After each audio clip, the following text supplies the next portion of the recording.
All right, minivan confessions. I'll try not to crash, because I'm a fucking terrible driver. So there's a ton of really bad information put out there about dogs and dog training. I think that much is clear, and people like me offer a lot of negative information. Don't listen to this, right? That's wrong. That's bullshit, and it sounds deeply cynical. And I think it turns a lot of people off. It's not fundamentally productive, but people who actually train dogs for a living, I don't call them obedience. I don't put a name on it. It's just people who train them, and then there are frauds who just throw treats at dogs, and it's bullshit. Anyway, real dog trainers, we have an uphill battle to fight against all this disinformation, this propaganda, really, that's been put out there relentlessly by PETA, like companies like Petco, all that shit. So it's hard. We have to actively fight against that. One of the ways you do it is to dispel myths. But we don't do we don't fulfill the opposite end of the spectrum enough, where we put out positive information, tell people where to look to actually understand their dog, right? So who are some people that you should look to for dog training and insight into canine behavior and ethology? So I wanted to put out a few names that I thought would be very helpful to people that they should look up. And this is particularly true for two groups of people who just got a new dog, particularly puppies, and like people who are maybe interested in dog training, aspiring trainers, or they're just starting out. So I'll start with 4 names from the dog sport world, basically protection sports, and that's where most of the innovation in dog training comes from. Is out of that world. Because people do it professionally, they get sponsored and stuff like that. There's some money in it, and people are very passionate about it who do it. But I would say all the best trainers in the world are probably involved in protection sports, French ring, stuff like that. So who are some guys? Bart Bellon, Belgian guy. He's just amazing. He's a pioneer in e-collar application and innovation as far as the technology, because he's made his own e-collar. He's phenomenal. Look all these people up on Vimeo and YouTube. It's Bellon. I'll actually put a list of their names underneath the video. He's great. Seems like a really funny guy. He's engaging, and if you watch him and the other names I mentioned from the dog sport world, this is important. A lot of the stuff is going to sound kind of abstruse and like not really accessible to pet owners. Like, what the hell is he talking about? Like electric sticks and rear end control and all this shit. Try to pay more attention to sort of like the marrow of what they're saying when they're describing the interaction with the dog and what the underlying philosophy driving their work, what it's all about. Try to pay attention to that, and also watch them interact with the dogs too. So he's one, and he's probably the best, and I guess tied for first would be this dude, Balabanov. I think he's Russian. Highly innovative trainer. He's down in Florida. I think he's won all kinds of titles, and he's really, really great with use of gameplay and toys with very high drive dogs. And a common thread between all these different trainers, at least in the sporting world, and is that they try to make training basically like a game, right, with their dog. So it's a relational building exercise, and it's also they're actually actively prepping the dog for very specific tasks, just like you would if you were kind of teaching your kid, boxing or something like that. So I think that's a good way to conceptualize training a dog. If you have your own puppy, it's like taking your kid out and playing a sport with them, and it's a bonding exercise. But if you do it seriously too, without being super hard on them. Catch the fucking ball, Johnny. That's not what training's about, and that's not what parenting's about. But you can still be demanding, as your kid's coach. It's kind of like that. I think that's a good way to think about it. So these guys emphasize that a lot, but just at a higher level. Next guy is a very young guy. His name is Nino, I don't know how to pronounce it correctly, Drowaet, Drowert. I'm going to a seminar of his in like a month. He's a Belgian guy, highly innovative. He actually trains puppies for police work and competitive obedience and protection sports, which is unusual. Most protection sport people, they get the dog at like 6, 9, 12 months from somebody else, and the dog's already had like the basics installed for whatever. I don't know why they do that, but so he develops puppies specifically for these very advanced kinds of tasks and training, and he's unbelievable with puppy training, apparently, with these really drivey dogs. I think it's almost exclusively Malinois, maybe some Shepherds. Look him up. If you look at some of his shit on YouTube, it's like, wow, man, he's really, it's flashy stuff. It's very cool. And the last guy is Michael Ellis. He's a Leerburg guy, and I love Michael Ellis. I give Leerburg shit because I don't really like their like web boards. Like, it's like a lot of people from the sporting world are like, it's not the guys I'm mentioning, but like there's like this macho bullshit. A lot of like really crotchety old guys like, wow, only male German Shepherds are worth keeping around. You know, if a dog can't work, I don't want anything to do with it. They're just fucking assholes. These dudes aren't like that at all. They're actually very like Zen-like, a lot of these guys. And that's Michael Ellis, man. He's just like cool as a cucumber, and he's a brilliant guy, which highly articulate. I really like his lecture style. A lot of people might find it boring, but I find it highly engaging. He's very academic.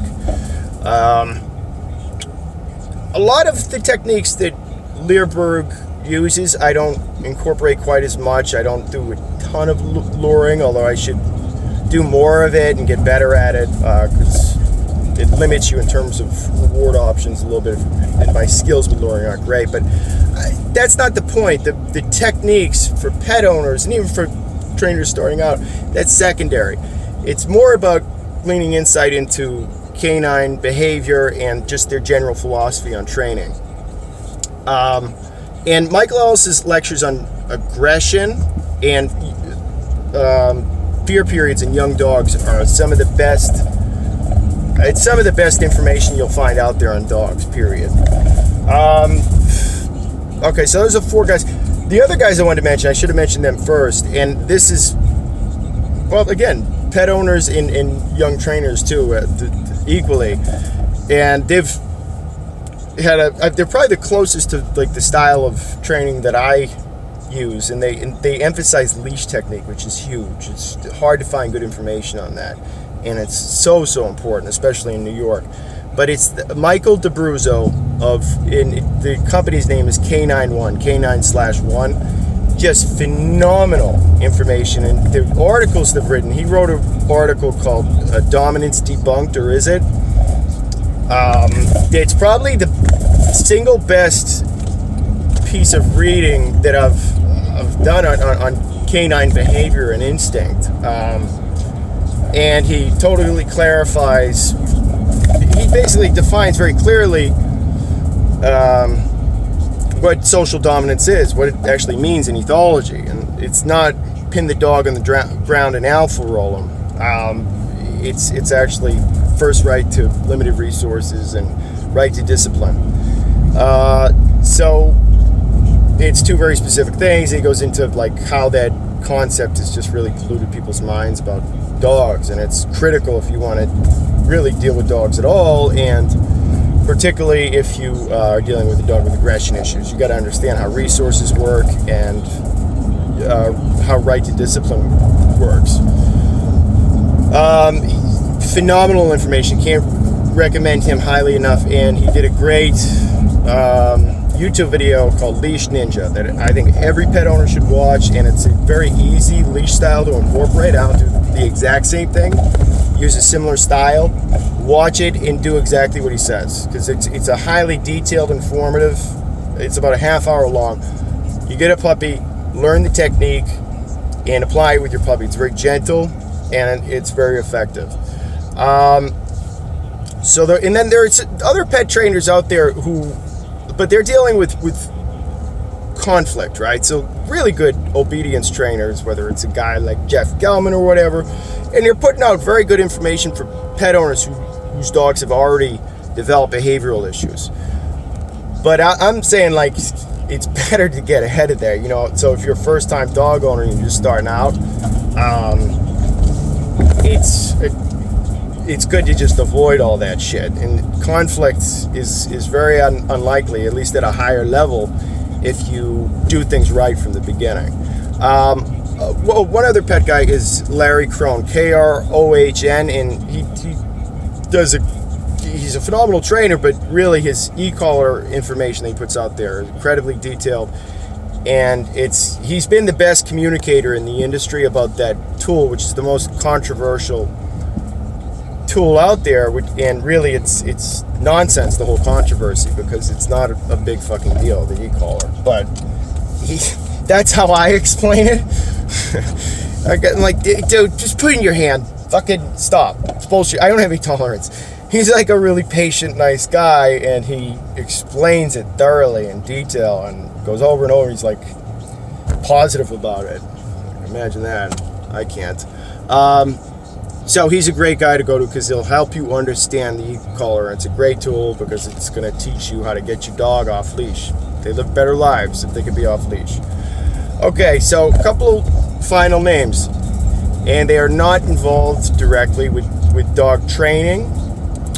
They're ethologists, but there's not a ton of great science out there on canines. The research being conducted on canine behavior is shit for the most part, but you got to look more broadly at ethology. So one guy is Robert Sapolsky.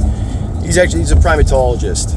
He's done a lot of work on baboons, but just to get your kind of mind in the right place when it comes to thinking about animals and how they organize themselves socially, he's a very good guy to consult. Temple Grandin is just amazing. So to try to get inside the mind of an animal, you got to read her. She largely talks about sensory processing in animals, and it's mind-bending. She said something once that almost blew my head up. It's such a simple, intuitive concept, but you know, I'm obviously a chatty motherfucker, so I couldn't wrap my head around. She said it's very easy to understand what goes on inside the mind of an animal if you can imagine thinking without words. You know, I was like, oh. For me, it was like a game-changing moment, which is kind of embarrassing because it's so obvious, right? But I can't shut the fuck up, so. All articles, books, whatever, lectures on YouTube, she's just great. Who was the last one? Oh, I got two more. Mark Bekoff. He writes a column for Psychology Today, which is otherwise just a piece of shit magazine, but he's great. And he's written a lot about like animal rights and stuff like that. He's really, really cool. And he wrote an article on social dominance in Psychology Today. It was phenomenal. Last but not, probably most importantly, because his work has been just bastardized over and over and over, is David Mech. He's involved in wolf ethology. He studied free-ranging wolves, and he studied wolves in captivity. And he's the guy who, he basically got rid of the term alpha wolf for a very specific reason, but he said repeatedly over and over and over again that social dominance is the most important concept to understand and the most important instinct driving wolf behavior and social organization. And of course, you know, the purely positive folks are they constantly like to say that social dominance is a myth, and the guy who pioneered it has rejected it, and it's a total lie. Read his studies, read them for yourself. If you're researching this stuff and you're like, what dog trainer do I go to? I got a young dog, I don't want to mess him up, all this shit about dominance and fucking this and that. Read up on read the guy's studies yourself. And if something's referenced by a particularly purely positive trainer, because they like to hide behind this patina of academic, pretense, but it's just bullshit. Read the works that they're citing, okay? And if they talk about David Mech in particular, and he basically laid the foundation for a huge part of, dog training, real dog training. And it basically provides the philosophical underpinning of everything that I do with dogs in terms of my understanding of them. And dogs are wolves, by the way. They're the same species. They're taxonomically classified as wolves. They're subspecies. They're just domesticated. They can interbreed, cohabitate,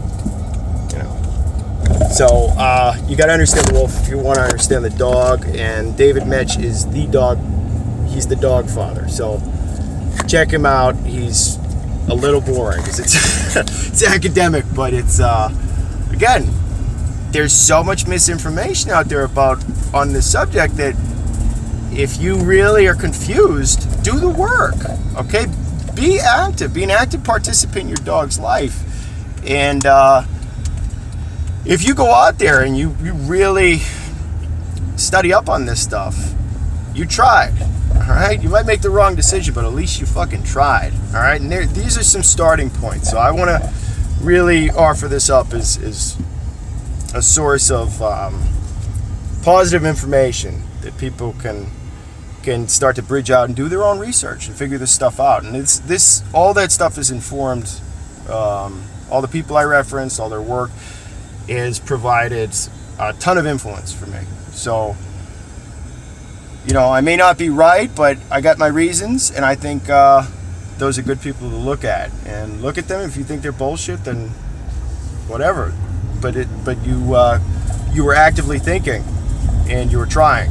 So try to make decisions for your dog based upon information and logic, and that involves trying. All right, so it's a good place to start. All right, that's it.